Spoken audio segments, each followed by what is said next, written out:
Good morning, students. We are going to study chapter next part.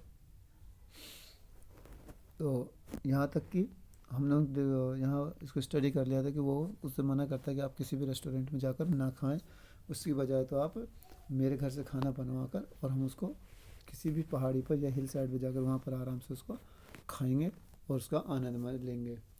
तो read and find out what more does Bill say about Lutkins and his family. यानी वो कहता है कि जो bill है वो लटकिंस और उसके फैमिली के बारे में क्या बोलता है. तो सेकंड है does the narrator serve the summons that day.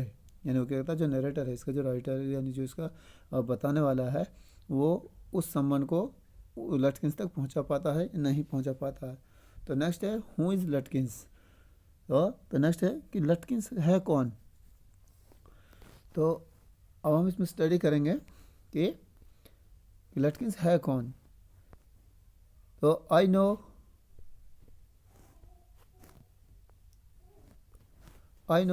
that Bill's helpfulness to the young fellow from the city was not entirely a matter of brotherly love. यानी वो क्या कहता है, आई नो दैट, मैं जानता हूँ कि जो बिल्स हेल्पफुलनेस यानी उसकी मदद करने की जो प्रवृत्ति है, यानी उसकी जो वो काम करता है, यानी उसकी जो यानी वो हेल्पफुलनेस को बोलते हैं, यानी उसकी जो प्रवृत्ति है, यानी उसकी जो सोच है, यानी थॉट्स हैं उसके. टू द यंग फेलो यानी उस जवान आदमी के लिए, फ्रॉम द सिटी जो एक शहर से था. तो from the city was not entirely a matter of brotherly love. यानी वो कहता है कि जो शहर है उसमें ऐसा कुछ दिखने को नहीं मिलता कि लोग एक दूसरे की मदद कर सकें. तो I was paying him for his time. यानी वो कहता है कि मैं उसको जो टाइम है, मैं उसके साथ जो टाइम स्पेंड कर रहा हूँ उसके लिए मैं उसको पे करूँगा, यानी उसको मैं कुछ दूंगा. In the and I paid him for 60 hours. यानी वो कहता है इंक्लूडिंग द लंच आवर.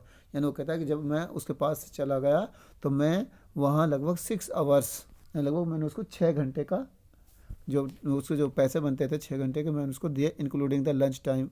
जो लंच का जो आवर था वो भी उसमें शामिल था. At what was then a very high price. यानी उस वक्त जब मैंने उसको वो कीमत दी तो वहाँ वो बहुत ही ज़्यादा मानी जाती थी. यानी जो वहाँ पैसे भी दिए जाते थे किराए के वो बहुत कम थे, लेकिन जो ये सम्मान ले जाने वाला जो ये लॉयर था वो उसको काफ़ी पैसे दे देता है. But he was no more dishonest than I. यानी वो क्या कहता है, but he was not no more dishonest, यानी वो मेरे से ज़्यादा बेईमान नहीं था. दैट आई यानी मैं, मेरी वजह. तो I charge the whole thing to the firm. यानी वो कहता है कि मैंने जो फर्म से जो पैसे लिए, यानी मैंने अपनी जेब से तो उसको उस वक्त दे दिए, लेकिन जो मैंने वहाँ से अपना जो खर्चा हुआ था मैंने वहाँ जो लिया था वो. But it would have been worth paying him myself to have his presence. यानी उसकी मौजूदगी में, यानी जो मैंने लिया उसके बदले में उसको जो मैंने दिया वो भी काफ़ी कम था, या उसका वजह वो बिल्कुल अलग था.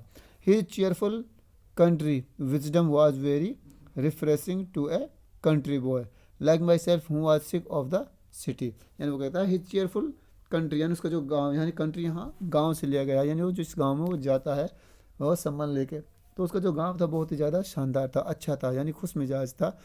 यानी और उसकी जो बुद्धिमत्ता थी यानी अक्लमंदी जो थी उसकी भी वो तारीफ़ करता है. Was very refreshing to a country boy.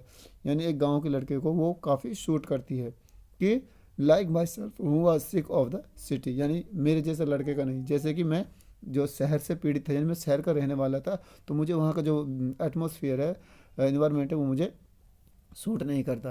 यानी वहाँ वो जो गांव के रहने वाले हैं उन्हीं लोगों को वो एटमॉस्फेयर सूट करता है. As we set on the hill top. यानी जैसे हम वहाँ हिल टॉप पर यानी चोटी पर क्रेस्ट पर बैठे, तो looking over the pastures and the Crick's which slipped among the trees. यानी कहता है लुकिंग ओवर द यानी पास्चर्स, यानी जहाँ से वो ऊंची जगह पर बैठ कर जब हम नीचे की ओर देखते हैं तो वहाँ पर वो कुछ ही जो नज़ारा होता है वो बिल्कुल ही अलग दिखाई देता है. And creeks which slipped among the trees he talk of new million. यानी वो न्यू मिलियन के बारे में बात करता है और ऊंचाई पर जैसे उसका जो गांव का जो नज़ारा था उसके बारे में बात करता है, तो वो बिल्कुल अजीब व गरीब लग रहा था. यानी जैसे कि बिल्कुल अजनबी सा, यानी बिल्कुल अलग. And painted A picture in words of all the people in it he noticed everything, यानी उसने एक पेंटिंग भी बनाई और उस पेंटिंग में उसने जितने भी गांव वाले जैसे भी उसने नज़ारा देखा, जैसे भी उसने दृश्य साइट्स देखे, उनको उसमें ड्रॉ करने की कोशिश की। और वो कहता है कि ही नोटिस्ड एवरीथिंग, और उसने हर चीज़ को देखा, ध्यान दिया उस पर। But no matter how much he might laugh at the people, यानी ही नोटिस्ड एवरीथिंग, उसने हर चीज़ को देखा। But no matter how much he might laugh at people, यानी उसने ये महसूस नहीं किया कि वो उन लोगों पर कितना हंस सकता था, यानी उसके ऊपर कितनी हंसी आती थी।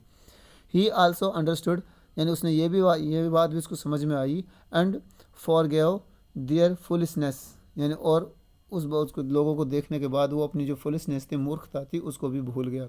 ही डिस्क्राइब्ड द मिनिस्टर्स वाइफ, यानी उसने उसके बाद जो मिनिस्टर्स की वाइफ थी, जो मंत्री की जो वाइफ थी यानी पत्नी थी, और वो उसको डिस्क्राइब करता है, उसके बारे में बताता है। Who sang the loudest in church, यानी जो जैसे चर्च में कोई भी गाने कुछ वहाँ गाया जाता है, यानी प्रार्थना के तौर पर, प्रेयर के तौर पर, तो वो सबसे ज़्यादा तेज गाती थी। When she was most in depth, यानी जब उसको मौका दिया जाता था, यानी जब उसको गवाया जाता था, तो उसके बारे में बताता है कि वो हमारे वहाँ शहर में सबसे ज़्यादा तेज़ आवाज़ में गाती है। He commented on the boys who came back from college in fancy clothes. He commented on the boys, यानी वो लड़कों पर भी कमेंट करता था, यानी व्यंग कसता था, यानी उसको ऊपर कमेंट करता था कि who came back from the college, यानी जो कॉलेज से वापस आते थे, इन फैंसी क्लॉथ्स, यानी फैंसी क्लॉथ बोलते हैं अजीब व गरीब कपड़े, यानी एकदम अलग से, यानी दिखावटी के लिए। He told about the lawyer whose wife could never succeed in getting him to put on both a collar and a tie on the same day, यानी वो क्या कहता है, he told about the lawyer, उसने उस वकील के बारे में भी बताया कि whose wife could never succeed, यानी जो कभी भी यानी सफल नहीं हो सकी थी, in getting him to put on both a collar and the tie, यानी कॉलर और जो टाई थी उन दोनों को एक साथ बांधने में वो कभी भी यानी सक्सेस नहीं हुई थी। ऑन द सेम डे, उसी दिन। He made them all live, यानी उसने उन सबको लाइव देखा, यानी उसने आंखों देखा हाल, यानी वहाँ पर उसने सब कुछ देखा था। ऑन दैट डे, उस दिन, I came to know New million better than I did the city and to love it better, यानी वो क्या कहता है, ऑन दैट डे, उस दिन, आई केम टू नो, यानी मुझे पता चला, यानी मैंने जाना, knew million better than I did the city, यानी जो न्यू मिलियन जो गांव था वो अपने शहर से, जिस शहर में मैं रहता था उससे वो काफ़ी अच्छा था। And to love it better, और उससे प्यार करना अच्छा लगता था, क्योंकि वहाँ का जो वो है एटमॉस्फेयर है, इन्वायरमेंट है, वो काफ़ी अलग था, यानी वहाँ यानी लवलीनेस थी, यानी प्यारा था एक दूसरे, यानी ब्रदरहुड था, जबकि सिटी में ये कुछ देखने को नहीं मिलता। Bill did not know about colleges and cities, यानी वो जो बिल है वो सिटी और कॉलेज के बारे में नहीं जानता था। But he had travelled around a lot of the country, यानी जो उसका गांव था उसके आसपास उसने काफ़ी यात्रा की थी। And had a lot of jobs, उसने काफ़ी काम भी किए, यानी उसने अपनी जॉब्स किए, यानी जैसे मजदूरी की या फिर किसी के वहाँ कोई बेलदारी की या फिर कुछ भी उसने काम किया था, उसके बारे में बताता। From his adventures he had brought back a philosophy of a simple city, यानी फ्रॉम हिज एडवेंचर्स, यानी जो उसने कारनामे किए थे, यानी जो उसने एडवेंचर्स किए थे, उनमें से he had brought back a philosophy, यानी उसने उसमें से एक फिलोसफी बोलते हैं जैसे दार्शनिकता, यानी उसने कुछ सीखा, क्या उसने फिलोसफी बनाई थी, यानी उसने अपने जो थॉट्स है उसको किस कैटेगरी में डाला था। ऑफ सिंपल सिटी, यानी साधारणता के बारे में। एंड लाफर, और हंसी के बारे में। ही स्ट्रेंथन्ड मी, यानी उसने मुझे यानी साहस बंधाया, या उसने मुझे को हौसला अफजाई की, और उसको देखकर मेरे अंदर भी काफ़ी चेंजमेंट हुए। तो we left that peaceful scene of meadows and woods, यानी we left that peaceful scene, यानी वहाँ से जब हम आते हैं, यानी वो चोटी पर बैठे हुए थे, वहाँ से जो शांति भरा दृश्य दिखाई दे रहा था, ऑफ मिडोज यानी चारागाहों का, एंड वुड्स और जंगलों का। And resumed our search of Oliver Lutkins, और वहाँ बैठे बैठे हमने जो हमारी सर्च थी ओलिवर लटकिंस की, उसको थोड़ा सा रोक दिया था, क्योंकि हम वहाँ पर लंच कर रहे थे। तो we could not find him, जब तक कि हम उसको नहीं ढूंढ सके थे। एट लास्ट, अंत में, Bill concern a friend of Lutkins, यानी बिल ने बताया कि जो लटकिंस है उसका एक दोस्त है, उसके बारे में बताया। And made him admitted what he guessed, और जो उसने अंदाज़ा लगाया था उसी को उसने मान लिया था कि हाँ हो सकता है ऐसा हो, जो उसको बताया गया था उस वक्त। Oliver's gone out to his mother's farm 3 miles north, यानी जो ओलिवर जो लटकिंस था वो, और उसके दोस्त ने बताया कि वो अपनी माँ का जो फार्म हाउस है यानी जंगल में जो उसका घर है वहाँ वो चला गया है। वी ड्रॉ आउट देयर और लाइंग प्लान्स, यानी और हम वहाँ पर चलते हैं अपने प्लान्स को बनाने के बाद, यानी बनाते बनाते यानी आपस में बातें करते उसके बारे में, और हम वहाँ तक पहुँच जाते हैं। तो I know Oliver's mother, she is a terror, यानी वो क्या कहता है, मैं ओलिवर की जो माँ थी उसके बारे में जानता था, यानी वो बहुत ज़्यादा खतरनाक थी, यानी वो हमेशा उसे खतरा रहता था। बिल साइड बोलते हैं ब्रीथ ऑफ रिलीफ, यानी साह आह भरना, साइड बोलते हैं। I took a trunk out there for her once, यानी वो कहता है मैं वहाँ पर एक बार उसके लिए कुछ एक संदूक, ट्रंक बोलते हैं जैसे संदूक या कोई डब्बा, बड़ा डब्बा, बॉक्स, वो लेके गया था।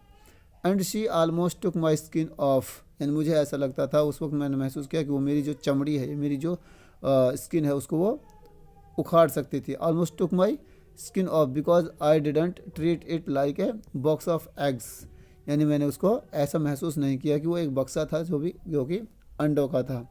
सी इज अबाउट 9 feet टाल, यानी वो उसके बारे में बताता है कि उसकी जो लेंथ थी वो कितनी थी, लगभग 9 फीट लंबी थी, एंड 4 feet थिक, और लगभग 4 फीट मोटी थी। And thick as a cat, यानी और इतनी मोटी जैसे लाइक ए कैट, बिल्ली की तरह, वो उसको उसकी तरह बताता है। And she sure can talk, और इतना कि वो उसको ये निश्चित था कि वो बात कर सकती थी। I shall bet Oliver heard that somebody is chasing him, यानी क्या कहता है, आई शैल बैट, मैं शर्त लगाऊंगा, ओलिवर हेयर्ड, यानी उसने ओलिवर के बारे में सुना है, that somebody is chasing him, यानी ऐसा लगता था कि मानो कोई उसको बता रहा है कि कोई उसका पीछा कर रहा है। यानी जब भी वो जाते हैं वहाँ पहुँचते हैं जहाँ उसको पता ठिकाना मिलता है, तो वो उससे 2 मिनट या 5 मिनट पहले ही वहाँ से निकल जाता है। And he is gone on there to hide behind his mother's skirt, और यानी ऐसा लगता है कि वो हमें देखकर वो अपनी माँ के जो स्कर्ट यानी अपनी माँ के पीछे छुप जाएगा। वेल, चलो खैर ठीक है, वी शैल ट्राई हियर, यानी हम उससे कोशिश करते हैं उससे पूछने की या उससे पता करने की कोशिश करते हैं। But you would better let me do it, यानी वो उससे कहता है कि जो ये बिल है वो कहता है कि मैं खुद उसको अपने तरीके से हैंडल करूँगा, मैं उसे ट्रीट करूँगा। Boy you may be great at literature and law, यानी वो उससे कहता है कि लड़के या फिर जेंटलमैन, तुम लिटरेचर में या फिर लॉ में मुझसे ग्रेट हो सकते हो, यानी मुझसे ज़्यादा जानते हो पढ़ाई लिखाई के बारे में, but you haven't had real training in swearing, यानी और कहता है कि तुम्हें, परंतु जो वास्तविक जो हमारे साथ हमारी परिस्थितियाँ उसके बारे में तुम बिल्कुल भी नहीं जानते, यानी जो हालात होते हैं वो तुम नहीं संभाल सकते। तो we draw into a poor farmyard, यानी हम एक पूरा यानी बेकार से फार्म यार्ड के अंदर, यानी फार्म को जो आंगन था उसमें अंदर प्रवेश करते हैं, यानी एंट्री करते हैं। We were faced by an enormous and the cheerful old women, यानी जब हम वहाँ अंदर जाते तो हमें एक अजीब व गरीब औरत से हमारा सामना होता है। इनॉर्मस यानी एकदम अजीब व गरीब, एंड द चीयरफुल यानी खुश मिजाज, ओल्ड वुमेन यानी बूढ़ी औरत। My guide bravely went up to her and said, यानी वो क्या कहता है, जो मेरा गाइड था यानी बिल था, वो वहाँ उसके पास जाता है और उससे क्या कहता है, रिमेंबर मी, क्या मैं याद हूँ आपको, आई एम बिल यानी मैग्नुसन, यानी उससे बोलता है कि मैं बिल मैग्नुसन हूँ, the Carter and the Hackman, यानी वो बोलता है मैं एक तांगा चलाने वाला या गाड़ी चलाने वाला, या फिर मैं हॉकर हूँ, हॉकमैन हूँ। I want to find your son Oliver, यानी वो कहता है कि मैं तुम्हारे बेटे को ढूंढ रहा हूँ जो ओलिवर है। तो I don't know anything about Oliver and I don't want to she shouted, यानी वो चिल्लाती है कि I don't know anything about Oliver, कहती है कि मैं ओलिवर के बारे में कुछ भी नहीं जानती, एंड आई डोंट वांट, और अगर मैं चाहती भी तो मुझे नहीं बताती, आई डोंट वांट टू, और मैं चाहती भी नहीं हूँ। नाउ लुक हियर, यानी वो कहते हैं कि अब इधर देखो, we have had just about enough nonsense, यानी हमने लगभग जाने खूब ज़्यादा बकवास कर ली है, यानी हमें उसके बारे में मुझे नहीं सुनना। तो this young man represents the court in the city, यानी वो उससे इशारा करते हुए कहता है कि ये जो आदमी है उसको कोर्ट में वहाँ पर प्रेजेंट करने वाला है, यानी उसको यहाँ से लेके जाने वाला है। And we have a legal right to search all properties, यानी और कहता है हमारे पास कानूनी तौर पर पूरे अधिकार हैं कि हम आपकी जो प्रॉपर्टी है, यानी यहाँ फॉल में आप उसको तलाश कर सकते हैं, फॉर दिस ओलिवर लटकिंस, यानी ओलिवर लटकिंस के लिए।